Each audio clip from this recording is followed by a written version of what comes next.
খেলেছে তাদের খেলা দেখে মনে হয় যে যদি তোমাদেরকে ট্রেন আপ করা যায় তাহলে আগামী দিনে বাংলাদেশ জাতীয় ফুটবল দলকে নেতৃত্ব দেওয়ার মতো খেলোয়াড় এই জায়গায় লুকিয়ে আছে। আমি যেহেতু রংপুর ক্রীড়া সংস্থার সর্বোচ্চ ভোটে নির্বাচিত নির্বাহী সদস্য ছিলাম, আমি কথা দিচ্ছি যদি তোমাদের ভিতর থেকে কেউ আগ্রহ এবং উৎসাহ প্রদান মনে করে যে আমার ভালো প্রশিক্ষণের প্রয়োজন, আপনি ব্যবস্থা করে দেন।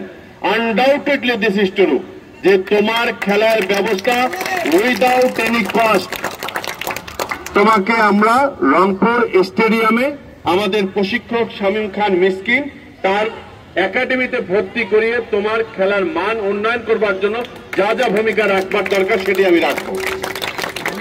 আর এই তানভীর হোসেন আশরাফি তোমাদের এই খেলার আয়োজনে আমার জনপ্রিয়তাকে বাড়ানোর জন্য আসি নাই, আমি এসেছি পৃষ্ঠপোষকতা করতে চাই 64 জেলার ভিতরে এই উত্তরাঞ্চলের রাজধানী রংপুর রাজনৈতিকভাবে বিভিন্নভাবে যে আমরা বাজেট সহ সকল ক্ষেত্রে বৈষম্যের শিকার, এই বৈষম্যকে এখন কবর রচিত করতে হবে।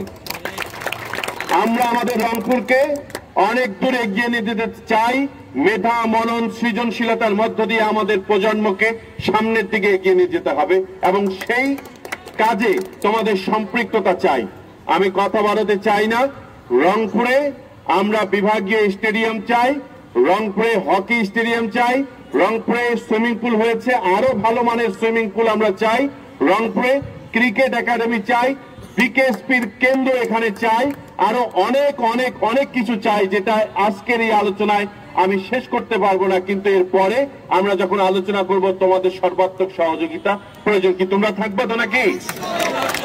যাই হোক, উজ্জ্বল সম্ভাবনাময় সোনালী ভোরের প্রত্যাশায় তোমাদের প্রত্যেকের ঘুম ভাঙুক সেই আশা সে প্রত্যাশা ব্যক্ত রেখে কথা শেষ করছি। কথা শেষ করে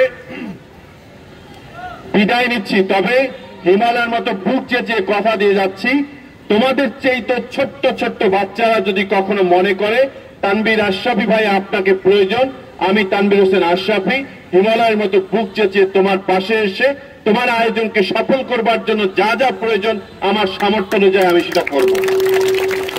সবাই ভালো থাকুন, সুস্থ থাকুন। পুনরায় এই শিক্ষা প্রতিষ্ঠানের সম্মানিত অধ্যক্ষ তোমাদেরকে যে খেলার সুযোগ করে দিয়েছেন এজন্য অবশ্যই তিনি কৃতজ্ঞতার দাবিদার, তার জন্য আমরা সবাই একটা করতালি দেই। আর আমরা অধ্যক্ষ মহোদয় সহ এই শিক্ষা প্রতিষ্ঠানের আরো সকল এক্সট্রা কারিকুলামে নিজেকে যুক্ত রাখবো এই আশায় প্রত্যাশা ব্যক্ত রেখে মাইক্রোফোন ছেড়ে দিচ্ছি। আল্লাহ হাফেজ। ধন্যবাদ স্যারকে।